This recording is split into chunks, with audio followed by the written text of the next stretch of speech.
So today I'm going to continue with my examination of dreams. And so I've taken a dream that I want to share. It's from May the 8th, 2018. And it's a fairly complex one because part of it takes place in the dream itself. And then some of it takes place in that kind of liminal space, the threshold between dreaming and being awake. And I find that a lot of my own personal creative ideas, they come to me at that stage.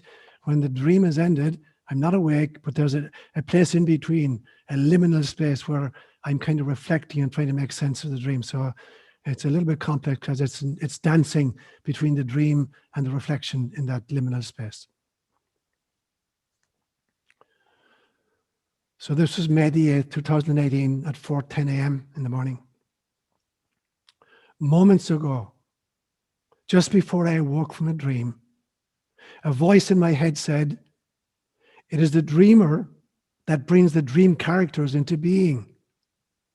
When the dreamer awakens, some of the characters cease to exist forever.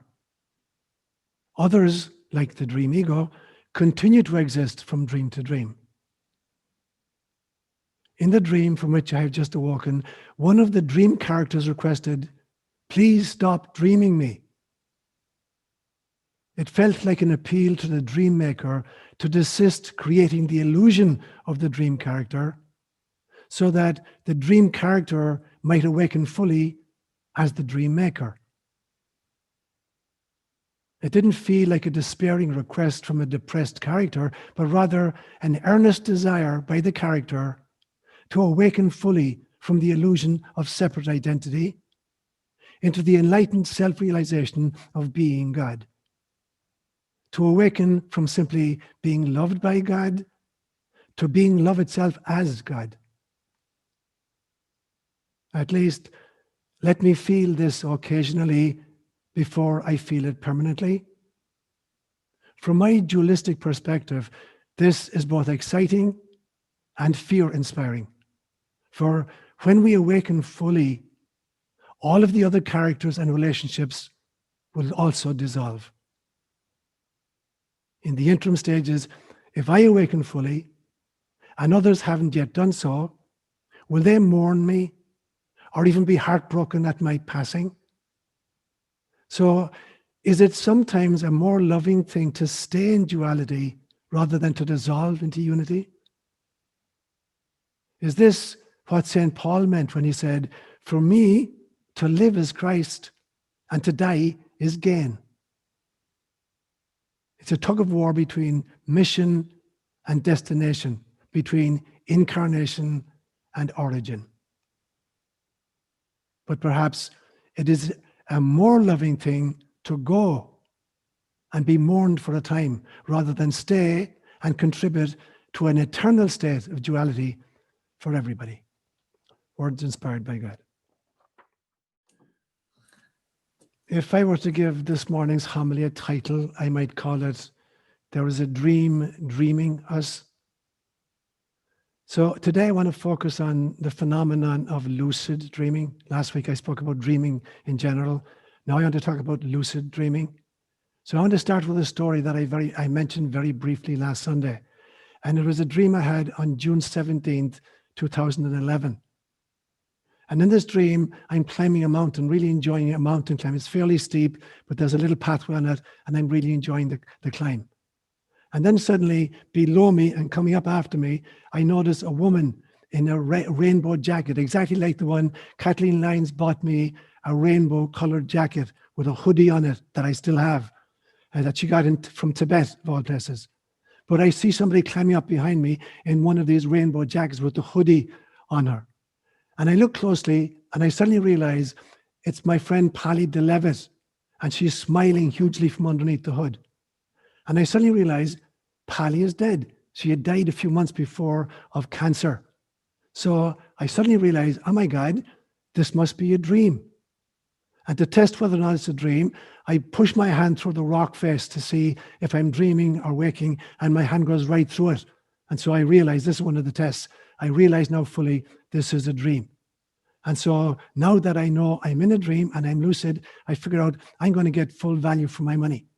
And so one of the things I love to do in lucid dreaming is to fly. So I take off, I jump off the mountain, and I'm literally flapping my arms as if they were the wings of a bird. And I'm sailing over the valley, enjoying the pristine view of the valley. Really delighted with it. And I know that in lucid dreaming, if you get too excited, the lucidity stops and you're back in the ordinary dream. And so there are a few techniques. And one of them is to spin around in a circle, like pirouette. And when you pirouette, you keep the lucidity alive. So I pirouette and I keep the lucidity alive for a while. And then I figure out, do I need to do something? Is there something else I would really like to do besides just flying? And I hear myself saying, yeah, I want to speak to God, directly to God. And all of a sudden, I find myself in God's presence, and I ask him one single question. It's more a request than a question. And I say to God, please let me learn to love completely. And then the lucidity ended, and the dream ended, and I came awake. And so I want to focus today on this phenomenon of lucidly dreaming. So I'll start off with just making a few definitions. And then if you want to learn how to lucidly dream, there are some really good books out there, but I'll give you just a few tips preparing to dream lucidly. Then I want to look at the stages of lucid dream. What happens when you're in a lucid dream? There are various stages you can go through. Then I want to look at what are some of the kind of practical applications of dreaming lucidly. And then I want to look at some special kind of mystical applications. And then finally, I'm going to talk about incarnational spirituality, life itself as a dream. So that's where I'm going to go this morning, God willing. So just a few simple definitions.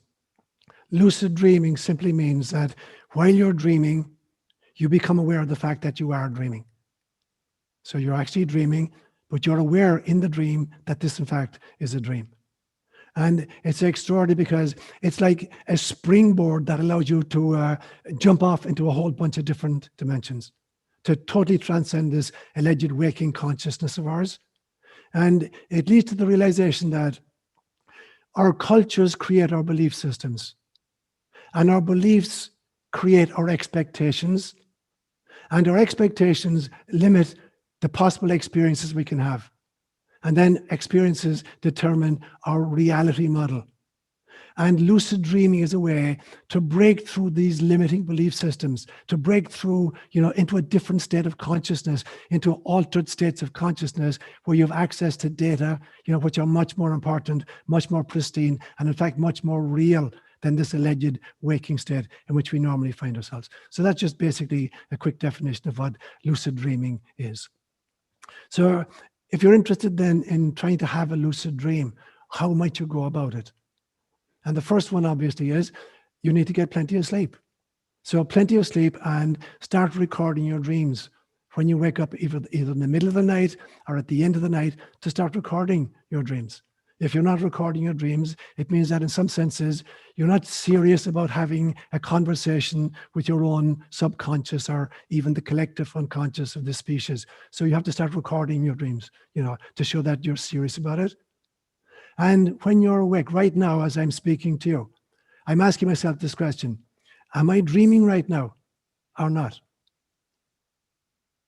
And for you to ask this, are you dreaming right now? And how would you know whether or not you're dreaming? In actual fact, the answer to that question always is, yes, I'm dreaming right now. The question then becomes, which level of the dream am I in? Am I in the alleged waking stage of the dream, where you walk around and drive a car and pay your taxes? Because that's a dream as well. So you're always dreaming. So the question to ask is, am I dreaming? Yes, I'm dreaming. What level of the dream am I in? Am I in the driving my car level of reality and dreaming? Or am I asleep and dreaming? Am I in a mystical state and dreaming? Because there are levels of the dream all the ways back up to integration with Source itself.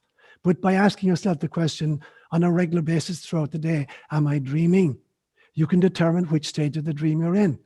So in other words, if I went over to the wall right now, I ask myself the question, am I dreaming? I know I'm dreaming. I go over it and I push my hand. If I manage to get it through the wall, I know I'm not in this waking dream. I'm in a different level of the dream, like I was on the mountaintop. If I can't put my hand through the wall, I know I'm in the lowest stage of dreaming, what we call waking consciousness. So as a preparation for lucid dreaming, it's very important to ask myself throughout the day, am I dreaming? And what level of the dream am I actually in? And the third question is, am I trying to live lovingly, even if it's in a dream?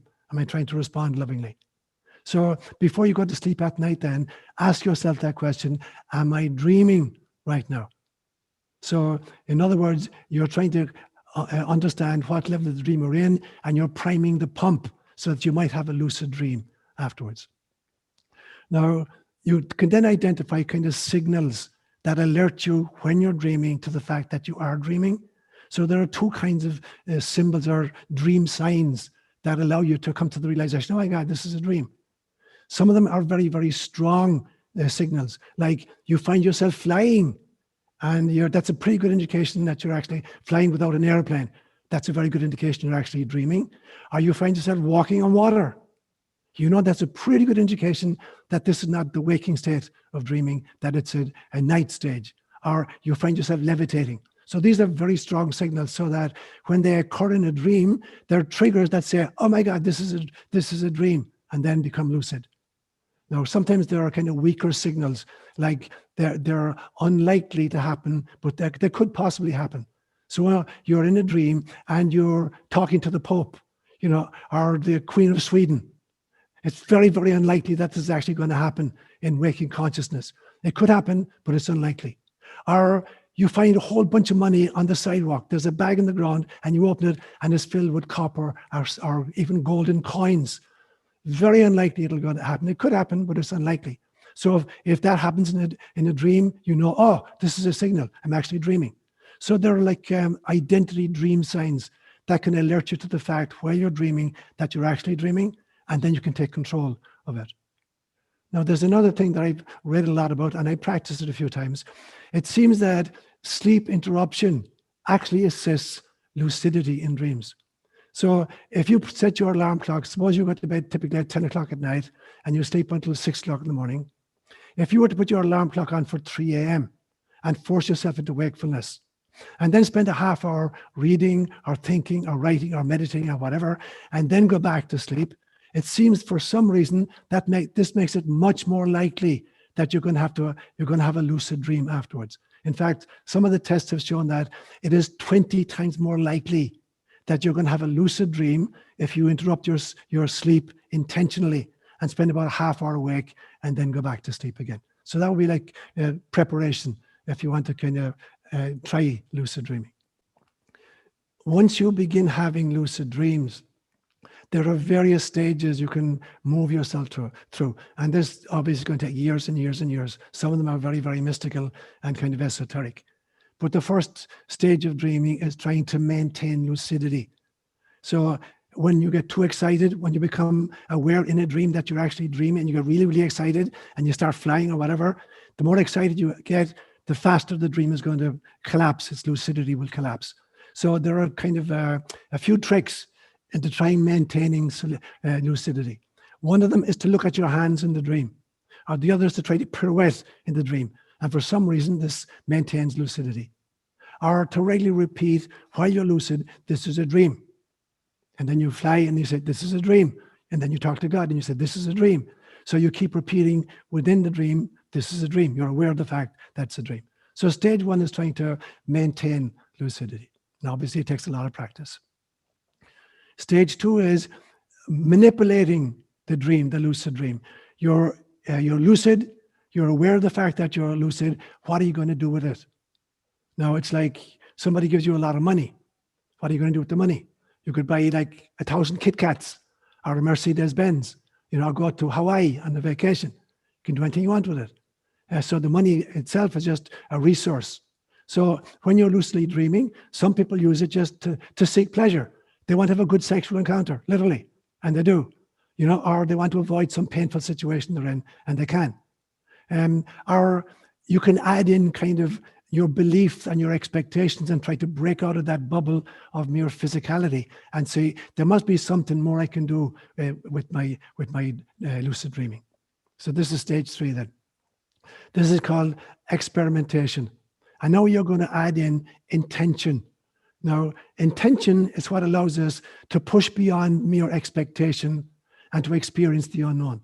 It's our intentions that allow us to break out of the cultural trance in order to go beyond the expectation of the culture and experience that which had been previously unknown.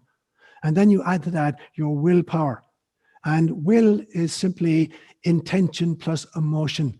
You have to bring energy to the intention. The intention enough on its own is just a kind of a mental exercise. It's not going to get you there. You have to bring emotion to the intentionality, and we call that willpower.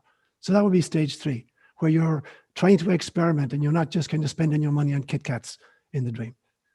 Stage 4 then, and it's a very advanced stage, obviously, where you try to become aware of a larger awareness. It's kind of the honors course, where you become aware of there is a dream maker. There's an awareness, which predates everything you've tried to do with it. So you want to become aware of that larger awareness. You can call it God, whatever you want to call it. And at that stage, you let go of all of the old assumptions, all of the old all of the old models of reality are dispensed with. And you realize that you've been operating with a totally kind of a limited version of reality. So that would be like stage 4, trying to break into that, larger awareness itself. And then stage 5, as the mystics tell us, is you experience that awareness. You become that awareness. You are now in what they would call non-dual spirituality or non-dual awareness, in which there is neither an observer nor the observed, but merely the observing. There's no observer. There's nothing being observed. There's simply the faculty of observing, awareness itself. And so at this stage then, you realize that all of the other experiences you've had, are just artifacts of incarnation. And that experience of being in the awareness itself is filled with just pure light. It's what people experience and report in near-death experiences. So they're the stages you try to move through. And obviously, this is going to take any one of us many, many, many years to achieve certainly stage 5. So that would be like the stages if you manage to achieve lucidity. What then are some of kind of the practical applications? If you've achieved lucidity on a semi-regular basis, even if it's only once every 2 or 3 months, you have a simple lucid experience. How can you translate that into the waking consciousness subsequently? And the first thing is that if you get into lucid dreams, you can learn to use them psychologically to reduce anxiety. Studies have shown that about 60% of our dreams are anxiety dreams. Typical person, 60% of our dreams are anxiety dreams. Those who've learned to achieve lucidity in their dreams and use that on a regular basis can reduce the anxiety dreams down to 1% of their dreams, from 60% down to 1%. So there's a huge psychological benefit from applying this technique just by helping to reduce anxiety levels. The second use of it is helping to resolve conflicts. We're all involved in conflicted situations with people, either on an individual basis, on a cultural basis, or even on a species-wide basis. We're all involved in conflicts of various kinds. And so by becoming lucid, you can engage lucidly with all of those characters in a state in which you're not just connected just to ego values. And so in some senses, you can resolve some of these conflicts much more easily than you can in waking state. And then obviously, you can try to extrapolate that into waking consciousness subsequently. Having seen the insights from your lucidity, you can now begin to extrapolate that into the waking world by reframing the conflicts of which you are a part. A third great benefit is creative problem solving. Some great inventions have come in dream states, lucid dreaming. Mendelev's periodic table came to him in a dream. Kekule's benzene ring came to him in a dream. The invention of the sewing machine came to a guy in a dream. And I know that personally for me, that any writing I do and any ideas I have, most of them come from me in the dream state, and that period after the dream, in the liminal space, and in periodic, kind of lucid dreaming. So that's an extraordinary benefit. And then, the ability to deal with unfinished business. So for instance, somebody has died, a friend, a family member, whatever, and you didn't have a great relationship with them. Now they're dead and you think it's too late. But in fact, it's not too late. You can use the lucid dream state to intentionally interact with these people. So for instance, it's not just you're waiting for them to happen in your dream, but if you become lucid in the dream and you say, I really want to kind of talk to my Auntie Mary. We didn't have a great relationship. Now she's dead. I want to have a conversation with her to see if we can resolve our difficulties. And in the lucid dream, I can make that happen. So there are extraordinary applications, just psychological and sociological applications. So that would be kind of at a practical level. But then there are some kind of special applications of lucid dreaming. Like, for instance, precognition. The ability of dreams somehow, since they're in a different state of consciousness, we break out of this notion that, that there are three kinds of future. There's the fated inevitability over which we have no control. That's one belief. The other is that there's the probable future. And then the other one is there's a possible future. Now, personally, I don't believe in such a thing as a fated, inevitable future. I don't believe it exists. I believe rather there are only two kinds. There's the probable future, if we continue to do the things we're doing right now. And there's the possible future if we change the things we're doing right now. Now, dreams are an ability to pick up on that kind of precognitive. It gives us, it sees earlier, it sees more clearly, and has more data points available to it. So from that loftier perspective, there's much more information, there's much more clarity, and there's much where you kind of get a jump on it. So precognition allows us, to prophylactically deal with possible future issues. So that precognition is what I mean by that. And I used an example last week, a kind of a metaphor or analogy that dreaming is like a submarine, that the bulk of the submarine is under the water, but occasionally it sends up a periscope and it starts looking at what's over the water, what's in consciousness. So you're getting an unconscious perspective and a conscious perspective. And so in that sense, you got, again, the submarine sees like a cruiser in the distance and very, very quickly submerges again. So it's warning you of possible dangers. So there's a precognitive element. In fact, one of the most famous dreams in the Bible is the dream that the Pharaoh had of 7 fat cows coming out of the Nile, being followed by 7 really skinny, lean cows. And the 7 lean cows killed and ate the 7 fat ones. And Joseph interpreted from that there was going to be 7 years of plenty, great harvests in Egypt, followed by 7 years of famine in the country. And so it was Pharaoh was then able to take precautions, store the grain for the 7 bad years to come. So there's a precognitive element to lucid dreaming. There's also a kind of a telepathic element to it. Of all people, Freud himself said at one stage, speaking about telepathy, Freud said that telepathy may have been the original method of communication which was lost during phylogenetic development. Let me unpack that big phrase. That originally telepathy was the method of communication, but we lost it during phylogenetic development. Phylogeny is the evolution of the group, the species or the tribe, whereas ontogeny is individual evolution. So Freud was of the opinion that at some stage, we were telepathic beings, we communicated telepathically. But in the phylological, evolution of the entire tribe, we lost that ability. And I came to the very same conclusion many, many years ago when I encountered the story of the Tower of Babel.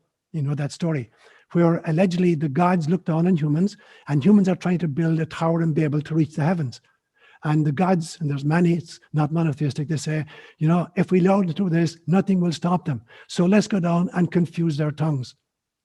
And they go down, and allegedly we were all speaking a single language, and now we're broken up. There are over 5,000 different languages on the planet right now. And so is that what God did? That he fractured the original language, whether it was Sanskrit or Gaelic or whatever it was, into 5,000 different tongues. I don't believe that's what happened. I believe that the Tower of Babel represents the fact, precisely as Freud came to the same conclusion, was that originally we were telepathic beings and we communicated mind to mind, and that the confusion arose when we began to develop language, linguistic skills, symbols, signifiers, and that's what broke us apart. And then as we traveled from each other, that it was actually the development of language per se that created the confusion, not the multiplicity of tongues. So that's an application of, a special application of lucid dreaming, telepathic abilities.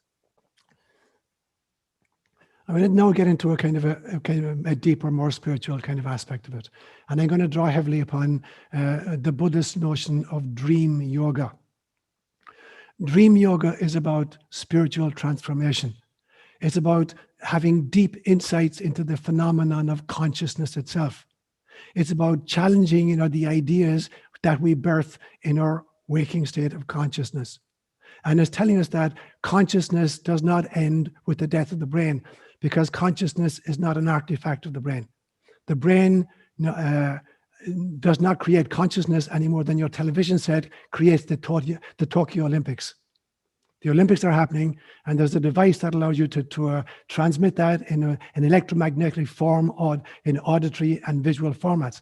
But if your television set breaks down, it doesn't mean that the Tokyo Olympics have ground to a halt. And so the brain is not the creator of consciousness. It's an artifact. It's a transmitter, a receiver and a transmitter of various kinds. And so dream yoga is about that realization that the brain is not creating your reality, that reality is much, much bigger than the brain. So it's about dream yoga then is about trying to maintain lucidity even when the dream ends. And this is where Buddhism goes way, way beyond many of the other spiritual systems. Because dream yoga is about achieving lucidity and awareness even when the dream is ended and you haven't come fully awake. So you're dreaming, you go to sleep at night. There's a period when you're asleep and you're dreaming, and then the dream ends. And then there's a period there's no dreaming whatsoever, but you're not awake yet. Now, all of us think that we're aware when we're alive, although we're not actually. And some of us can occasionally achieve lucidity in the dream state. I'm dreaming and I'm aware of the fact that I'm dreaming, so I'm aware within the dream that I'm dreaming. The object of dream yoga is to hold that awareness even when you're not dreaming. There's no brain activity in the sense that there are no images, there's no dialogue, there's no storyline whatsoever. The dream has ended and you're not awake yet. So there's this place of what they call non-dreaming sleep.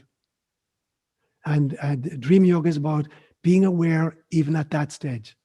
No images, no content. It is contentless consciousness or imageless awareness. And that's the objective of dream yoga, to kind of work your way into that stage. At that stage, then, the mind itself is depopulated, and all that's left is a sense of your own awareness. Now, what does a sense of your own awareness mean? And does that mean still some kind of a separate self? It doesn't. So that if I were to use a kind of a simple example, awareness is the mycelium that gives birth to the mushrooms of the separate selves. Awareness is the mycelium. The mycelium is the huge, organism which gives birth to mushrooms. And in fact, the largest organism on planet Earth is a mycelium that undergirds about 4 states of the United States of America. And they know that because when they take mushrooms from various places, the DNA is identical. So it's the same organism. And so in some senses then, awareness is like a mycelium that gives birth to the mushrooms of separate selves. So there's 8 million people who think they're all separate from each other. We're all part of the mycelium of awareness, God's awareness or whatever. And so separate selves do not exist per se. But the sense of separate self is important for incarnation. You can't operate in incarnation without a sense of separate self. But in actual fact, when you go back further into source, there is no such thing as separate self. There was only God. There was only the mycelium. You're just simply a mushroom on this mycelium. You're simply a holographic fractal of source. And so the separate selves don't exist ontologically. But the sense of separate self is important for the process of incarnation. The Buddha and Confucius both arrived at this same conclusion around the same time. They were contemporaries, even though probably they never heard of each other. But the Buddha talked about an atma, no soul or no self. So that when you really understand, there is no separate self. And the best image I've been able to come up with, over the years to try to illustrate this is, imagine a little kid who has just been given a gift of a Lego set. And there are, the Lego set comes in 5 different, there are about, let's say 1,000 pieces, but they're in 5 different colors. And the little child, firstly, builds a very simple thing. He creates a long straight line, between the kitchen and his bedroom. And there's 1,000 pieces and 5 different colors. And at some stage, he gets fed up with the line and he breaks it all up. And now he creates, a house out of it, a 3-story house out of it. He's using all the existing parts, all the existing colors. But the question is, what happened to the straight line of the straight line? And when he breaks up the house and creates an aeroplane out of it, what happened to the houseness of the house? The houseness of the house was an illusion created by the sum of the constituent elements. And the Buddha called these the 5 skandhas. And so literally, reality as we experience it is made up of 5 different elements. But the reality itself is an artifact of the configuration. And so that's what he meant by it. Confucius came to the same realization, but he used a different kind of an image. Confucius talked about the 5 constant relationships, which was, the relationship of husband to wife, of parents to children, of elder brother to younger siblings, of teacher to student, and of emperor to the governed. And he said, your sense of separate self is an illusion created by the sum of your social roles. You're in 5 different roles. Your husband, wife, parent, child, sibling, teacher, student, or emperor. And so it's an illusion to think that actually there's a separate self. And the best image I could come up with this is, if you see a cobweb in the corner of your a room, and so it's connected to the ceiling and 2 of the walls, and there's a series of concentric polygons connected together by strands. And I say to you, can you tell me where the center of that spider web is? And you point to a hole in the middle. Maybe you put your finger through it. And now I start dismantling the strands one by one. I say to you finally, where's the center of the spider's web? And you say, there is no center. And there isn't, because the center was an illusion created by the concentric polygons, which no longer exist. And so in that sense, there isn't a separate sense. There isn't a separate sense self. But it's important that we have a sense of separate self during incarnation. Otherwise, we wouldn't be able to kind of, drive a car or tie our shoelaces. So the ultimate focus then of dream yoga and lucid dreaming is to kind of focus on the awareness per se. There is no observer, there's no observed, there's only the process of observing. So to kind of wind up and pull it all together, I would say that dreams are to lucid dreams as living is to lucid living. Your ordinary dreams are to lucid dreams as your ordinary life is to living lucidly. And so I believe that these are the stages which all of us are called upon to try to walk at some stage. Start with your dream. And this is a dream right now. This is a dream you're in right now. Start with this dream. Now, and at night, try to dream lucidly. Try to become aware in the dream that you're actually dreaming. And when you wake up from that part of the dream into this part of the dream, now try to live lucidly. You're living anyway. Why not live lucidly? And then die lucidly. Be aware when you're shuffling off this mortal coil that you're actually shuffling off this mortal coil. You do it complete lucidity. And I had the privilege this week on Thursday morning of spending the last half hour of her life with a 92-year-old Irish woman through a Zoom meeting set up by our daughter, praying with her in Gaelic and singing to her in Gaelic and watching her literally take her last breath while we're on Zoom. Spent the last half hour of her life with her, in conversation. And so dreaming, then dreaming lucidly, then living lucidly, then dying lucidly. And when you die lucidly, you've got 2 choices. You can choose to merge completely, to let go completely of the sense of separate self and to merge with God, like an ocean wave which is washed onto the beach and is now retracting and being part of the ocean again. You can choose to do that. Or you could choose to take a Bodhisattva vow. You could choose to accept reincarnation so that you're on the planet by choice, that you volunteer to be here now in order to help the rest of us to wake up. Namaste.